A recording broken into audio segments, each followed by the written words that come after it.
guys that check in, and I work in the office, so I will be the one to issue you your certificate of completion. You'll get that after class. You'll get it at the table where you checked in. And I suggest you look at the name to make sure I got it spelled right, because it's a lot easier for me to fix here than you have to hunt me down at the office. We don't issue duplicate receipts unless you go to our website and you request one, and then it's $15. So I suggest you make a copy of it. You can even take a picture of it with your cell phone and then email it to yourself. Then you'll always be able to find it in an email. We don't forward or share your information with anyone. It's your responsibility to give it to who needs it. Some of you will give it to a lawyer, some of you will give it to a probation officer, and some just directly to the court. Do you guys have any questions about the certificate or anything like that about the class? Okay. You guys just listened to Mike Johnson. He is our Boise County coroner, and he gives a perspective from a professional in this industry. And I'm going to introduce Susie. She is our volunteer. She's a victim volunteer, which means she is a victim of drunk or drug driving in some way. And I'm curious, are any of you guys victims of drunk or drug driving? Or did any of you guys lose someone to this? What happened? When I was 16, my sister went on a trip to Washington and the mountains, and she was hit by a drunk driver. She was also drunk, but I knew she was. Oh, I'm so sorry. I don't know if you guys heard, when her sister was 16, she was driving in the mountains and was hit by a drunk driver and was killed. How long ago was that? It was back in 2013. Well, I'm sorry for your loss. It can't be easy. So Susie is going to be sharing her story, and you know, it's not easy to get up and have to share one of the worst chapters of your life. And then we've also got our guest speaker, Josh, and what he has to share is not easy either. And I know you guys are a great audience, but just have appreciation for how hard and the courage it takes for both of you guys. And Mad appreciates you, and they are not getting paid for this. They don't get anything out of this except for knowing that they're trying to make a difference in the community, and they hope that you'll take something that they say to heart. And even if you don't take it to heart, you might share their story with someone, and it's going to make a difference in their life. So thank you so much, Josh and Susie.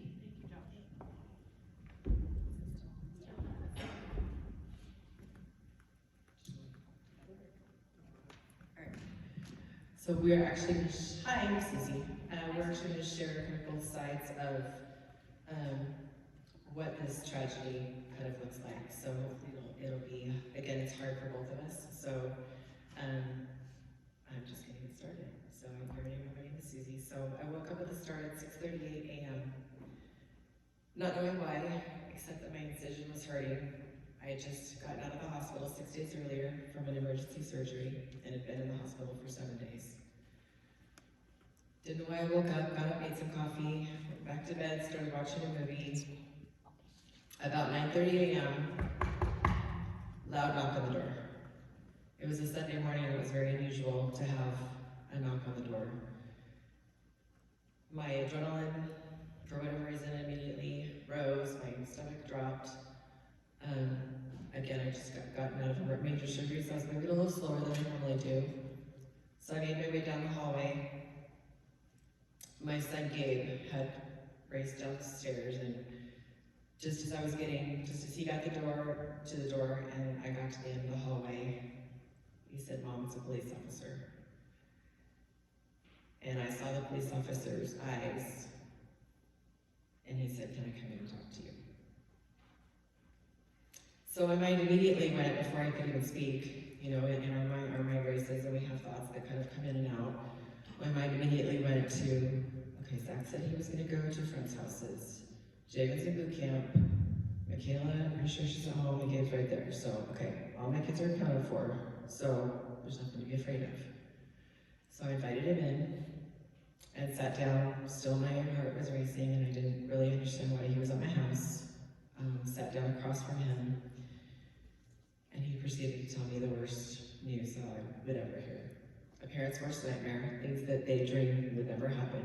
You wake up and you hug your kids and are grateful it didn't happen.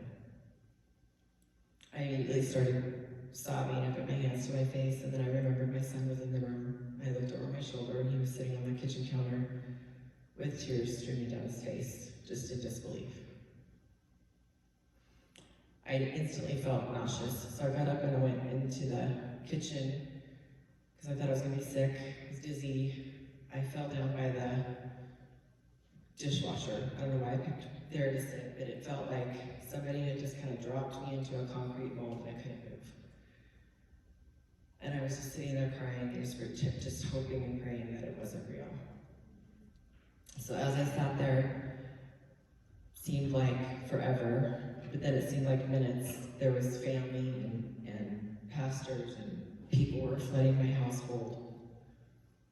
And I just couldn't move. I just kept sitting there. And they would say, I would try to get up and they were like, no, you can stay there, we'll come down to you. And then my good friends came to help me bring my son home from boot camp. He was in Marine boot camp. And so I had to be the one to call Red Cross and request that he be sent home and give him the news. And that's how my day started on May 6, 2018. The first time we did this VIP was May 5th, just a few months ago. Because of COVID, we weren't able to share our story, my story, Zach and I's story. But it was almost to the very minute when I started sharing that day.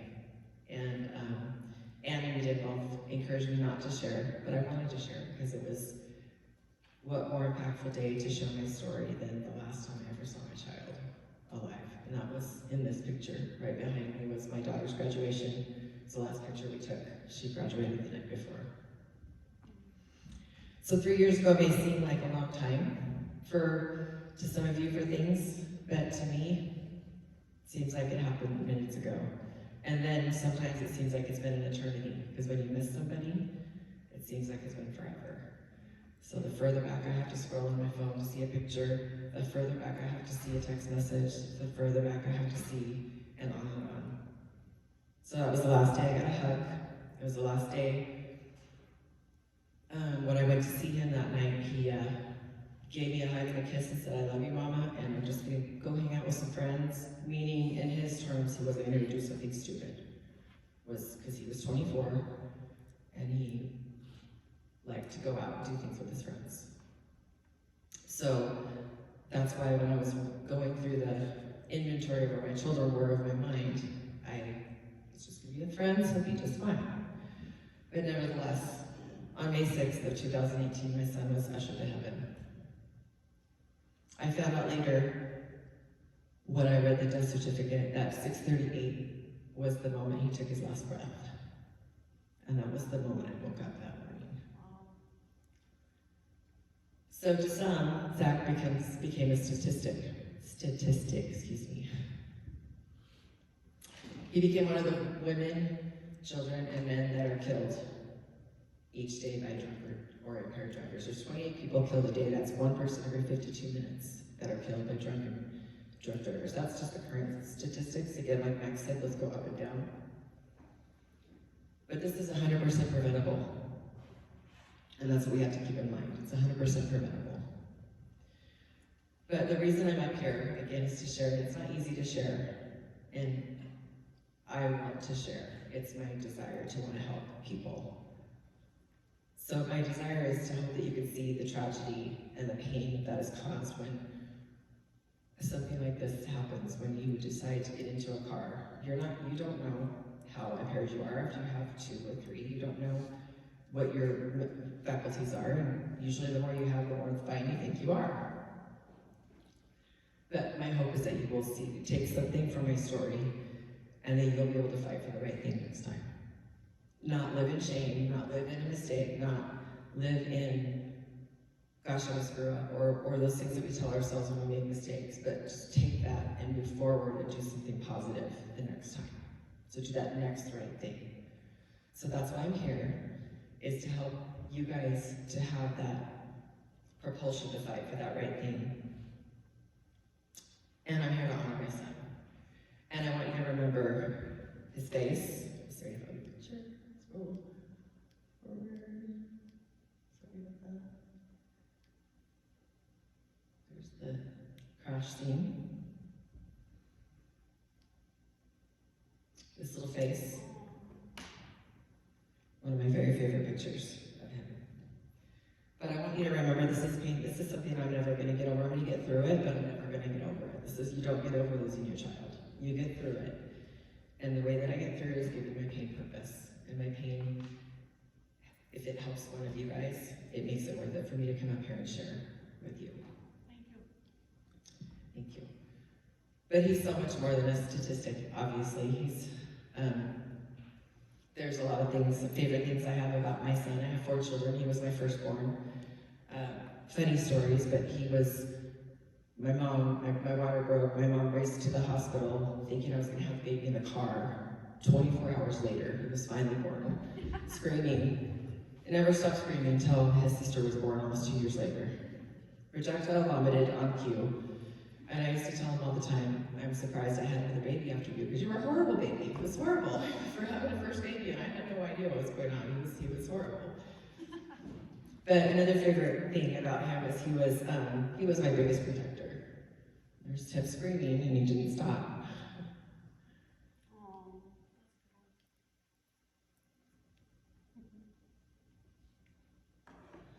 But he was my biggest protector out of all 4 of my kids, and I love them all uniquely and as much as the other. But he, out of all 4, would be the one that would protect me from the time he was a little 8, 9 years old. He would sense if I was sad or upset, and he would scoot next to me. He was never ashamed of me. And if you guys have kids, they get to that point where they're like, "Don't kiss me, Mom. Just drop me off here, and I'm gonna go." Zach was never like that. He was. So that's one of my favorite parts.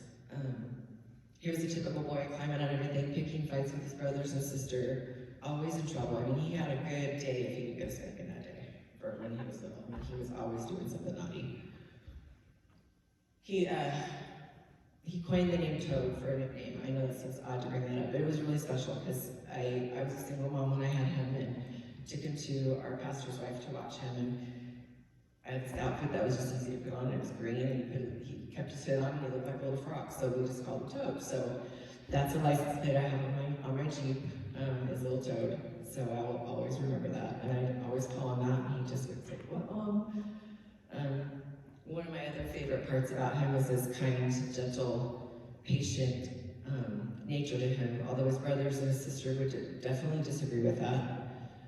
He really was. He was very kind and gentle and patient, definitely with special needs people, little kids. He could just sit there and play games with them for hours. His big, beautiful smile. It's always his big smile that everybody loves. You can see. That was him with his dog, not too long. But it led him to be a career in home health care. So he wasn't what he normally wanted to do. He was also going to school to be an EMT at the time. School wasn't his favorite thing. It never was his favorite thing. So studying was a little bit of a struggle for him. But he was really good at the home health care, and they would put him with kids with disabilities or older, younger adults that maybe had physical, like they would lash out physically at people, and Zach was obviously a big boy, as you can see in the middle, and he was able to handle those types of be patient and yet be strong if he needed to. And he would tell me stories about how he goes, I can't do anything to him in the house, but I can take him out on the sidewalk and I can have a talk with him. So he'd say, this guy pulled a knife on me and I took him out to the sidewalk and told him, you better not like do that to me again. And so there was always those stories I'd get from him that I miss. He wanted to follow in his dad's footsteps and mine. Desperately wanted to be a bodybuilder. As you can tell, he was a big boy. But he was always, again, like, not only my biggest protector, but he was so proud of me. He would post my bodybuilding pictures on his fridge, and he'd show them to all his friends, and his girlfriend would tell me, he'd show me every time he came over to the house, this is my mom. You know, he was just so proud of me, and never ashamed of me. So he would be really proud of me right now, and I know that. I used to question whether he'd be proud of me, but I know he would be proud of me, because he would want to help. He would want to help you guys, because he made lots of mistakes. He was 24, and he was a boy. There's so many other aspects of this side of the tragedy that I didn't even know until I had to go through it, unfortunately. And I think it's really imperative for you to know, so that it'll give you guys some reference of, maybe it'll come to your mind when you are faced with making this decision the next time. For example, story. My urgency to see him after I heard the news was fierce. As any mom, you know, when your kids are hurt, you want to run to them. But I was not given that opportunity because I was told he was already dead. As I told you before, my best friend's husband, John, arranged for Zach to be taken to Nampa Funeral Home. I didn't have any idea what to do, so I just said, okay. He knew the funeral director, and he knew that he'd treat me very well and take care of me. So that's where he was going to be transported. So when it came time to go there, I went there with a couple of my friends. They went to come and help me. Do I buy a casket? Do I buy an urn? What do I do? I have no idea. I'm sitting at this really long, eerie table downstairs in a funeral home, not wanting to be there, and not really, just kind of an out-of-body experience, like, is this really my life right now? Kind of a feeling. But all of those questions hinged on what condition his body was in, and they didn't know at that point. So, while we're sitting there discussing different options, he said, Susie, he's here. And my heart just dropped. And I wanted to jump up from the table, and I wanted to run to where he was at. And I wanted to hug him, and I wanted to kiss him, and I wanted to hope that it was all just a terrible nightmare. But when John came back upstairs, he said, Susie, I don't think I can put it back together for you. I didn't know how badly he was broken, but I knew that I wanted to see him one more time. Because I didn't get to go I didn't get the opportunity to be notified when the crash happened. I didn't get to be notified when he went to the hospital because they were trying to save his life. I asked the coroner when she called, I said, how come it took so long to call me? Because I just, like I said, the crash happened at 3:36 in the morning, and I didn't find out until 9:30. And she said, Susie, his stuff was scattered everywhere, as you could tell from the crash scene, and they scooped him away, and they were trying to save him. So, John, being the kind person that he was, as my friend John had told me, he spent 30 plus hours trying to put my son back together so that I could see him. I mean, who does that for somebody? So he called me on the phone and said, and it was Tuesday by now, because like I said, it took him a long time to put it back together. He said, Susie, I'm just going to prepare you. He's ready. You've got a slot from at 2, I can't remember exact time, 2 o'clock, we'll just say 2 o'clock. He's going to look like as if you would have seen him in the hospital. So I did the best I could. And I know that you really want to see him, but this is what you can expect. Everybody in my house, all my friends, no, don't do it. But I wanted to do it. But I did make a promise to one of my close friends that I would let her and my husband go in first to make sure. So we get to the funeral home, and my friend and my husband go in, and they come out, and as they're coming out, John was walking in the side door with a towel. And I knew. And they just said, no, honey, you don't want to see your baby like, you don't want to remember him like that. And so even though I believed what they said, all I got to see was his arm and his little hand, and I don't know, let me find a picture of, whoops, I must have clicked too many. There's our body level picture. Let's see, how many did I click?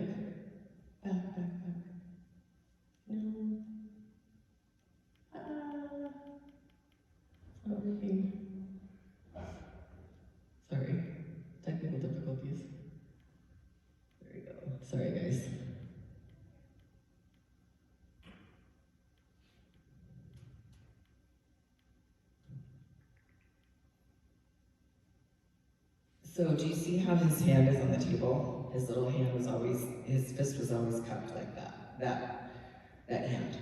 And so that's how his arm was. And so that's all I got to see was that.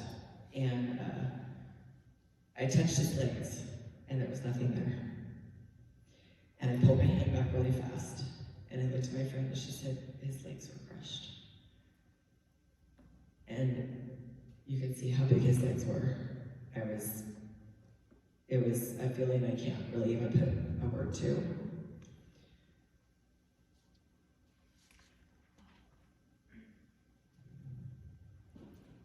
I then spent the following days planning his celebration of life, and I say that because I'm going to quote something that Toby Mac said in a song that he wrote recently from his son that passed away about 1.5 years ago. And some of it's my words too, but some of it's him. I want to give him credit. You know, everybody says you're going to see your son again, and I believe that. And that's what he said, you're going to see your son again, and you will see him again. And I absolutely know that it's true, and I'm counting on it. But I ask you why? Why do I get to see my son again? Why is that? Because his good outweighed his bad, or my good outweighs my bad? No. Zach was naughty. He got in trouble a lot. So that's not how I'm going to get to see him. There's only one reason I get to see my son again. Because God so loved the world that he gave his only begotten Son, that whoever believes in him shall not perish but have everlasting life. And that's a promise, and that's a gift that my son received. And I know that for a fact, because we talked about it. And as a gift, you have to accept that gift. But knowing all of these truths, and knowing that I will see my son again, going through this traumatic loss, doesn't lessen my pain as a mom who lost her son, but it does make me long for heaven. I can't wait to go see him. In the following months, I spent agonizing days at court. Mediation, sentencing, probation, hearings. I went there because my son couldn't be there. So I was his representative. He couldn't be there to stand up for himself, so I was there to represent him. But it was hurtful. You know, it was hurtful to go. It hurt me to go. It wasn't that I was there because my son was dead. It wasn't that I was angry that I was there. I was hurt. So it hurt. It was like a bandage had been ripped off every time I would go. Because it reminded me that I'll never spend another Christmas. I'll never spend another Easter. I'll never spend another Thanksgiving, and my son liked to eat. I'll never get to see him get married or have a baby. I now have a closet full of funeral announcements, evidence bags that I haven't opened, and I probably won't. I don't know if I'll ever open them. A coroner's report that I haven't opened, pictures and videos of the crash, except that's the only picture that I have of the crash is what I have on here, that will probably always be left unseen by me. I'll never hear his voice telling me he loves me again. I have one voicemail saved on my phone, one, and I need to transfer that somewhere else so I don't lose it, but one. I'll never get more text messages, and he would text me all the time. Mom, can I come over? Mom, can we go work out? Mom, can we go do this? Mom, did you make any food? Can I have your leftovers? You know, just on and on and on. My heart and my family has a hole that'll never be filled here on earth. And I'll never get a hug. He who was the head that gave me the best hugs, or kiss him, or tell him how much I love him. And the list goes on and on. I could give you a list that goes on forever, but those are just a few. There are countless other experiences that I've not listed here, but the ones that I have, I would hope that even though most of you, or all of you, I know that some of you said you're glad to be here, and I'm glad, but most of you might not want to be here tonight because of one reason or another, because either you're mad or because you feel ashamed that you're here or whatever. So take something good out of tonight. Take it and take it forward. And I hope that it changes your path and your trajectory of your life forever. Take this experience from someone that you don't know who has lost her firstborn beautiful son. And now we have that space in our family that will never be filled again. So I get questions, how many kids do you have? 4, but one's in heaven. So it's hard to, I'm constantly faced with that. And I'm happy to share my story, because when I do share my story, it usually always helps encourage someone else. And even though that I rely on my faith and I rely on God, that's what gets me through. And I realize that maybe some of you may have lost your faith. And I may seem like I'm okay, and that I'm hopeful, but I'm going to tell you that sometimes the pain is not even felt survivable. So just know that what you see is it's a deep pain that cannot be described. But I want to see good come out of it, and that's why I'm here, and that's why I take the time from my schedule to prepare things for you to see, for me to say, for you to tell, because my story changes. I add little parts, or I replace it with different parts of my story, because there's so much to tell. But I want to see good in your life. I want to see what God can bring out of this tragedy. It's not going to happen in Zach's life because he's not here anymore. It's too late for him. His life on earth is over, but it's not too late for you. So remember that. It is not too late. As long as you're breathing, as long as you're here, it is never too late. Never.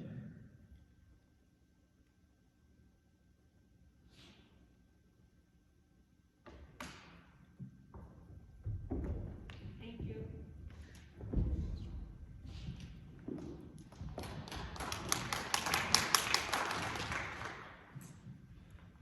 It's always nice to hear Susie talk and tell her story. It's very heartfelt, and it's something that all of us can hold near and dear to us, especially, like she said, you can make changes as you go.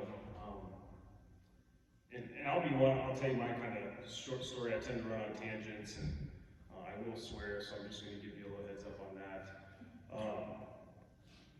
But, you're here for a reason, whether you want to be here or not. If you want to make changes, that's entirely up to you. Susie and I are here just hopefully change one of your opinions and put you guys down the right path. Because everybody has that chance to make a change in their life. I don't know if I introduced myself. My name's Josh. My story starts in small town Iowa. I mean, I grew up in a town of 1,200 kids, or 1,200 people. My graduating class is like 42. Unless you fish, hunted, or farmed, you drank. Most of my friends in high school had 1, if not 2 DUIs before they even graduated. My whole family was alcoholics and farmers. And, my aunt and uncle, when I was 12 years old, ended up taking me in because my mom was, needless to say, she was not a great mom. Nice way to put it. And even though my aunt and uncle were trying to do me a favor and change my life, I remember by my junior, senior year getting in fist fights with my uncle because he'd be so damn drunk, and he was just picking fights between me and my brother. My brother's 6'1", I'm 5'8". And, once guys get to be about 17, 18 years old, we don't want to hear your shit anymore, especially from a drunk guy. So I've always been around alcohol. I grew up around alcohol, and seeing what it did to my family, it put such a disdain and distaste that I wanted nothing to do with it. I remember getting made fun of, playing football with a couple guys, because after every football game, you go out and drink out in the cornfield somewhere. So you did every weekend. I didn't do that. I wanted nothing to do with it just because I saw the people that I love, how it would change them just from drinking. And so I was good enough in sports that I ended up going to college for a while. I wrestled and played football. And it was during my wrestling season, I'm sitting there, I got my sweats tucked into my sweatpants, I'm on a diet, I'm doing 2-a-days. And I see the guys that I played football with, they're drinking and partying all the time. And there was one girl in particular that I was really interested in, and she'd go out and party with these guys, and I'm just like, dude, what the hell am I doing with myself? And so, I've grown up thinking I don't want to do anything with drinking, I don't want to do any of that, and I let myself get into that peer pressure. I was like, all right, I'm going to start partying. So I finished up wrestling. We go on Christmas break, we come back, I tell Coach I'm done. Like, I'm just not interested, this is a full-time job, I'm not having fun with it anymore. And so I started drinking and partying, but fortunately enough, I stayed in college. During that same time over Christmas break, I enlisted into the National Guard. And so at that time, I'm drinking, doing the college thing that you see in all these movies, and having fun, having a good old time. And, some people who struggle with addiction are your functioning alcoholics. Other people are your binge drinkers. I'm a combination of the two. When I don't do one or two drinks. I'm getting, pardon my French, fucking blackout drunk that night. That's what I'm going for. There's no reason to drink one or two. And there's many times I think back, looking back on it now, in hindsight's 2020. There's one time in college, I go to this jungle juice party, and I left my wallet back in my room. Everybody's going down to the bar. And I'm like, hey, I'm gonna go back and grab my wallet, because I really only need to be 18 to get into the bar. So you gotta be 21 to buy drinks, but you need to at least walk in the door at 18. And something happened in the middle where I wake up the next morning covered in puke, head to toe, laying in a pile of my own puke in a dorm room. And even thinking on it back then, it's like, I'm lucky I didn't die that night. I don't know when I passed out that night, how long I laid there covered in my own vomit and shame, but these are the things that happen when you let yourself fall into those habits. For us, when you look at just addiction, whether it's drugs, whether it's alcohol, my drug of choice is alcohol. Once it becomes an addiction, it's either when you're doing harm to your own body and you don't care, or you're doing harm to other people. So the fact that we're all sitting here right now because you got a DUI, you're causing harm to yourself. So at that point, in my opinion, it's an addiction. We have to address it. So I finished off college, continued to party and drink. I started playing rugby. I'm doing the National Guards, 1 week in a month, 2 weeks a year. Going on deployments to Spain, drinking and stuff over there all the time. And I do well enough in college that I want to chase the career of going into sports medicine. So I graduated from the University of Iowa and then move on to Palmer College Chiropractic. Thought I wanted to be a chiropractor at the time. Continued to drink, and I don't know if you guys have ever seen or been at a rugby game, but you play rugby and you drink. They're not interchangeable, they're one and the same. So I continued to do that. When it comes time to go or graduate grad school, I decided to drop out of the National Guard. So even though I was drinking heavily, binge drinking, partying, I at least had school to kind of keep me in check. I was making the grades, doing those sort of things. I had the National Guard kind of keeping me in check there.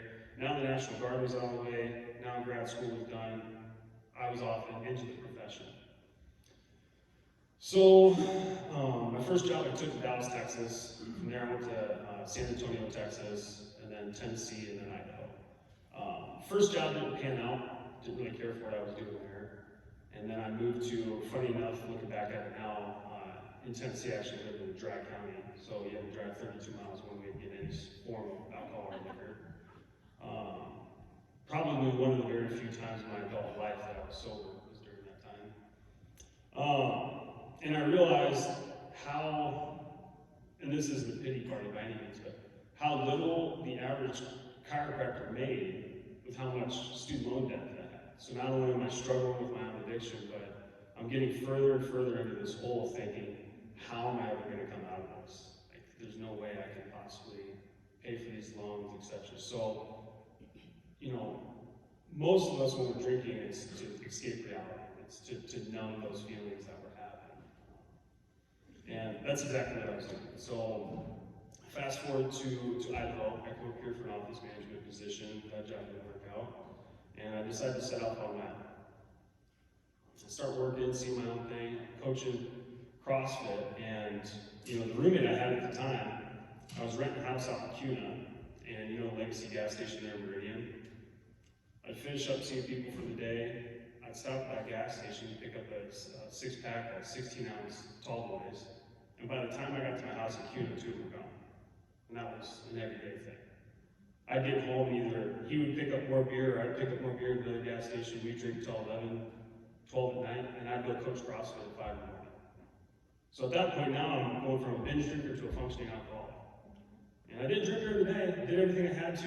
I dotted my I's and crossed brush my teeth, or other way around. And, but when I came home, it was time to drink. In 2018, I finally opened up a franchise clinic, and I'm finally doing what I need to do. This is going to work out. We opened up our first week. I have, owners of the franchise call me like, dude, you crushed it. Your first week was awesome. I'm like, finally, I'm going to be able to pay my student loans and get through with life, and do what I think I need to do to kind of get out of this depression I'm in, and hopefully stop self-medicating with alcohol. Last day of work was Saturday. Had some friends in town from Seattle, and so we decided, hey, we're going to go out and party, celebrate.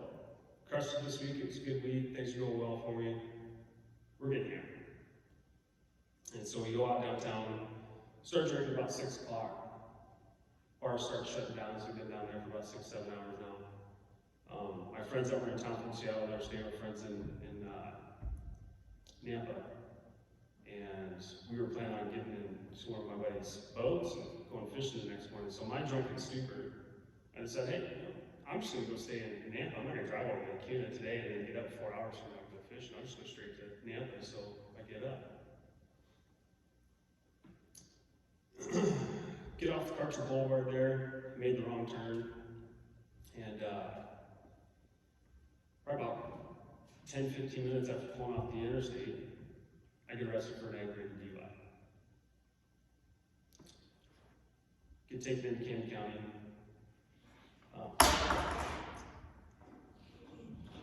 And I think we're okay there. And before I know it, my business partners had already bought me out of my practice. I lost my license to practice. So everything I worked for and everything that I thought was going to get a lot better was taken away from me in minutes. None of that even remotely holds water to what else happened tonight. Right after I turn off the exit, get off the interstate, I go to make a left-hand turn. I have a blinking yellow light. Go to make the left-hand turn, and last second I see this light over my right shoulder. As soon as I look back, I feel something hit me. No idea what it was. I roll forward about another 100, 200 feet, stop the car, get out, look at my car, and just freeze. I don't know what to do, I don't know what happened. Panicking at this time. Again, the cop comes over. So you're being arrested for an aggravated DUI, and make it a lot worse depending on how this guy holds up. The guy I pulled in front of was Zach on a motorcycle that night that I didn't see come down the road.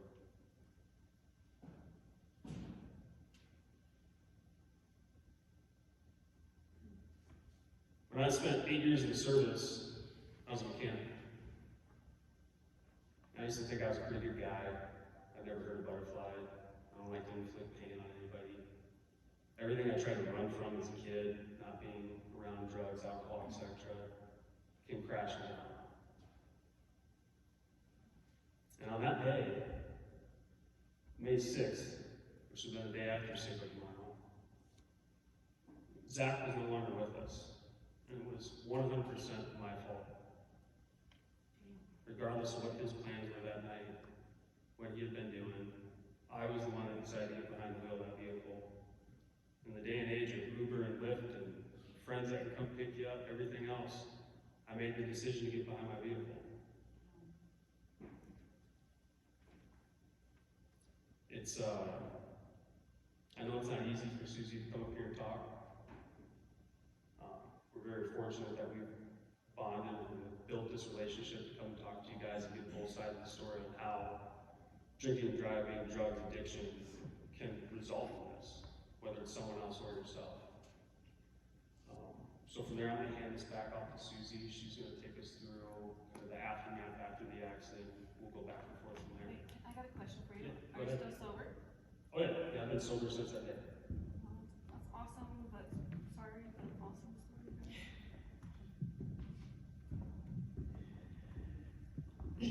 So this is pretty much something you don't see every day, right? Right. So The reason I want to share a little bit is because just hours after I heard that my son was not here, he was in heaven, he'd been ushered to heaven by a 4,500-pound vehicle, someone I didn't know. I was able to get out from the dishwasher, finally, and walk outside and sit on a 5-gallon bucket by myself. And God whispered in my ear, and I know it's him. I'm gonna make something beautiful out of this. And I'm gonna bring purpose for your pain. And I'm gonna bring good out of this. Not just for you, but for him. And I didn't know who he was. I didn't even know, at that point I didn't even know his name. I think they probably told me, but I was so in shock that I didn't remember. But God has showed me that and giving me this hope for his life as well. So there's that. But forgiveness doesn't diminish my pain, right? But it does free me of any, forgiveness is based on, we have to forgive. That's our choice. We do that. We choose to forgive for ourselves, to free us from hate and from bitterness and from, it frees your heart to be able to love others, right? It's what God tells us, but I didn't have to work for that. I didn't have to say, okay, God, what am I supposed to do? I didn't struggle. It was a gift. It was like God just gifted me that moment with a miraculous heart of forgiveness for the man that took my child. And that's not normal, right? It's not normal. So forgiving him was a gift. And it's just grown into a bigger gift. But we both wouldn't be standing here. Forgiveness is one thing, but restoration and relationship requires two people. So, but we wouldn't both be standing here today if it wasn't for him being able to swallow his pride, be able to set aside any shame or guilt that he has, to be standing next to me, the person who he probably feels like he didn't really want to talk to, or maybe, I don't know exactly what he was feeling, but I have a pretty good idea, just about it. To face his worst mistake head on is pretty brave. It's brave for me to stand up here for different reasons, but it's also really brave for him to stand up here as well.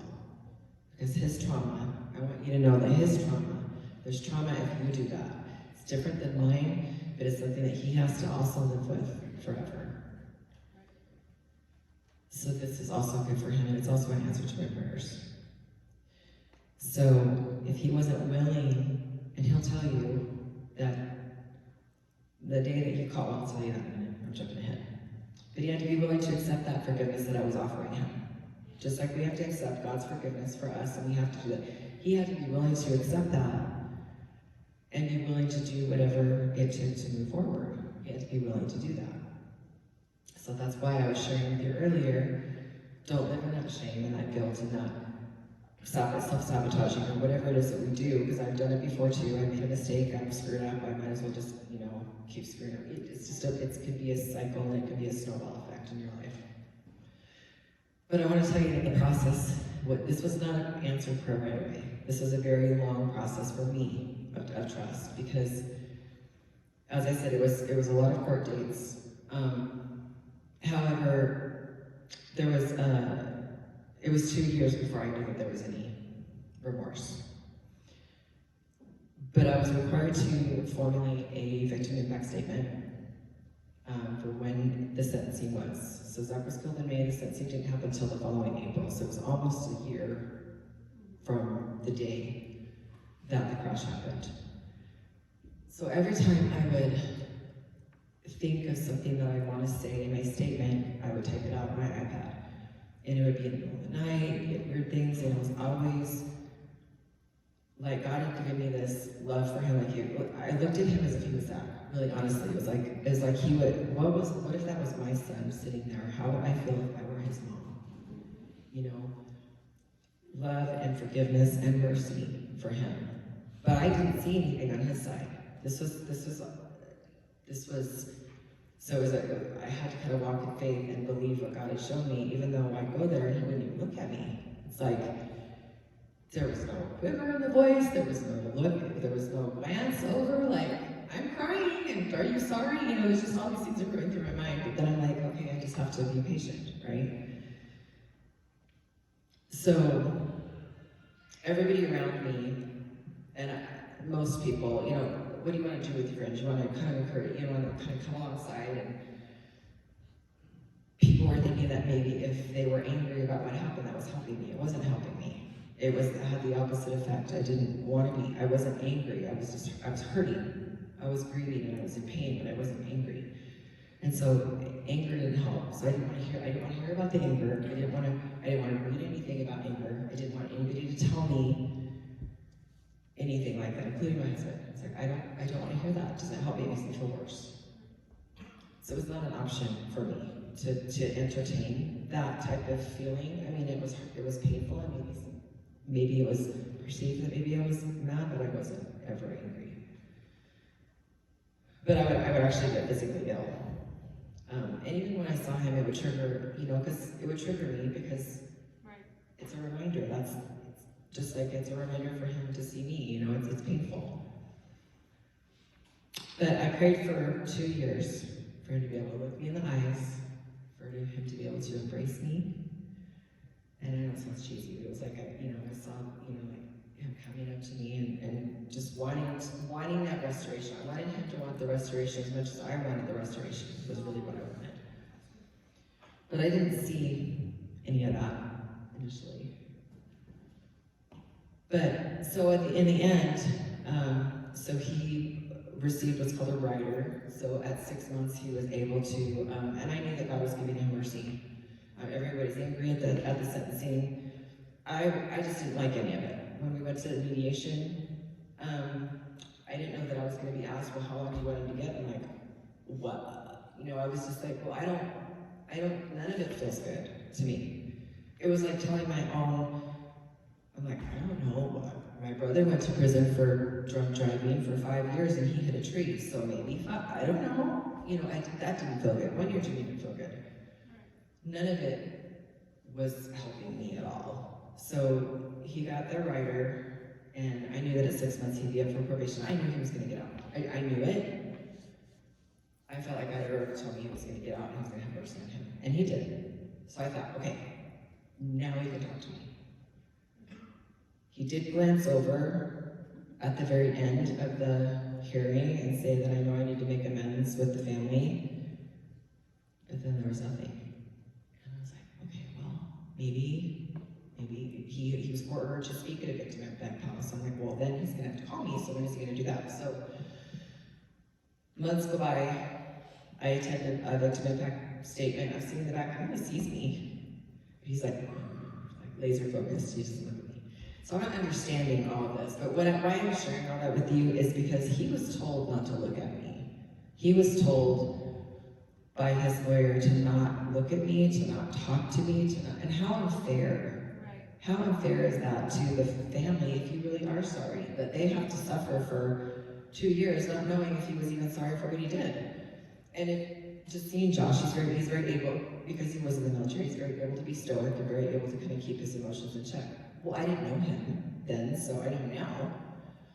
But, so I didn't hear anything, and I still had hope. Again, I'm the last man standing. I was like, good, okay, that's good for you, Susie, but if he doesn't do that, when you talk to him, you're still gonna be okay. And I'm like, I know I'll still be okay. So it came time when the phone call, so making a long story short, he eventually called, and I think he can tell you that I don't remember what I said exactly, but he was expecting something completely different than what I said. And he even said at one point, it would be easier if you yelled at me and called me names than me saying, he said last time, hearing I forgive you was the hardest 3 words he'd ever heard. And that was really the beginning of what I had pictured, what God had put in my heart for what was going to happen. We met 2 weeks, 2.5 weeks, he was out of town 2.5 weeks later in the park. And at that time,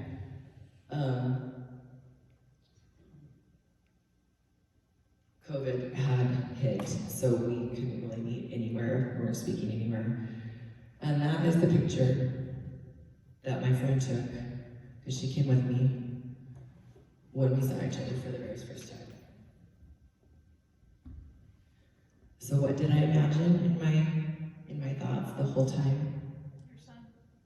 Well, with this, I wanted this to happen, Oh, yeah. and it did. And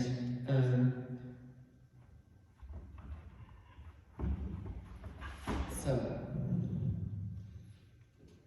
I wanted God to do a miracle in his life. I didn't want there to be two lives wasted, right? I know my son's in heaven. Awesome. But, you know, it's hard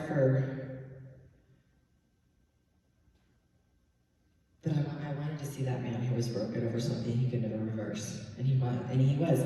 Not that I wanted him to be punished, I didn't want him to feel bad, I just wanted to know he was. That's when you're going to receive and change, is if you really know, if you are at that place where you know what you did, and you want to change, you want to be a better person. He understood that. So again, my forgiveness is a miracle. It's a miracle that we're up here together. It's a miracle that he wants to have a relationship with me. You know, we're close, like a brother, sister, mother, son, I don't know what you call it, but I feel like we're close. And it's a bond, you know, we share that forever, right? He's a bond between the two of us forever. And there's things that I can understand that nobody else understands that he's going through, and vice versa. But again, the reconciliation that you see tonight is only possible because of God and because he answered their prayers. And I've seen and felt the legitimate sorrow and the regret that he carries every day, every time he makes a left-hand turn. Every time I drive, I have to drive right by the crash site every single day when I go to work. When I worked at my other job, I had to drive by the cemetery every day. So we both have to face the reality of the tragedy every single day. But he now sees the benefit. So this is the other part of my prayer, was that it wouldn't be just a one and done. So he's already done his responsibility to the court. He doesn't have to see me anymore. He wouldn't have to talk to me anymore. He wouldn't have to do this anymore, but he wants to. Awesome. Because he sees the benefit of sharing our story, because this isn't normal. And we want you guys to have that hope that your lives could be different too. And we want you to remember our story. We want you to share our story. I want you to share about my son. I want you to share about his life, because he was a beautiful boy. And I want you to share about what can happen when you make a mistake. Your mistakes don't have to define you forever. That doesn't have to be what defines you. That's not what defines you. It's what you do after that, the choice that you make next. So, our story can be the end for you, or it can be the beginning. So I pray from the bottom of my heart that you can use Zach, Josh, and my story to start a new story of your own. And I'm going to play a little video so you can see more cute pictures of my child.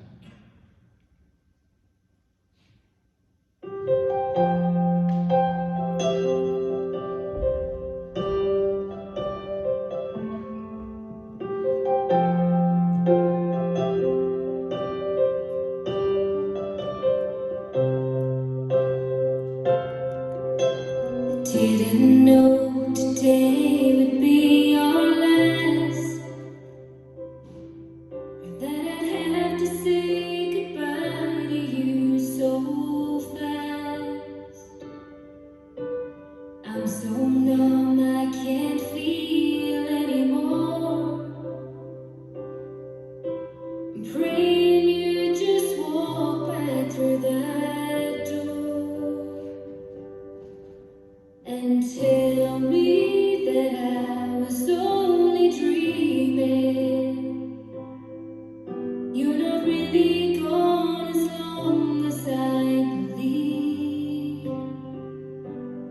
There will be another angel around the throne tonight. Your love lives on inside of me, and I will hold on tight. It's not my place to question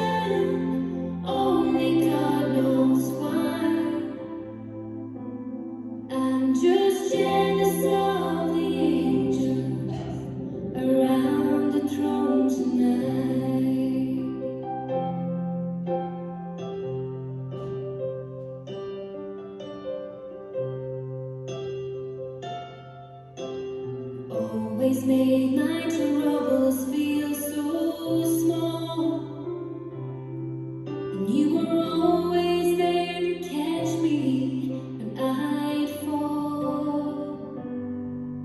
In a world where heroes come and go, well, God just took the only one I know.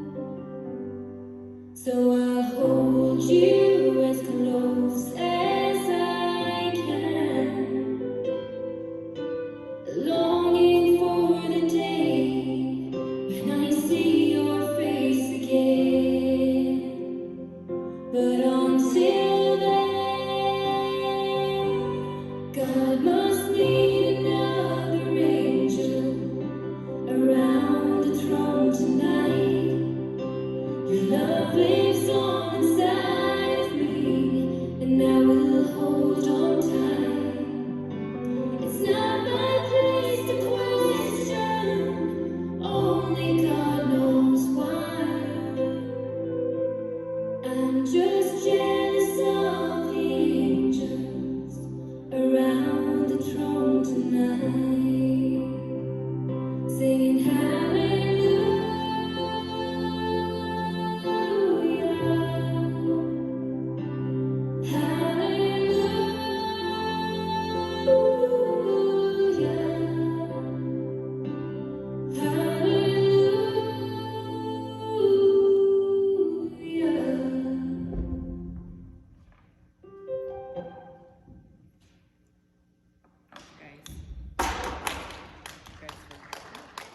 Hello. Thank you guys for listening.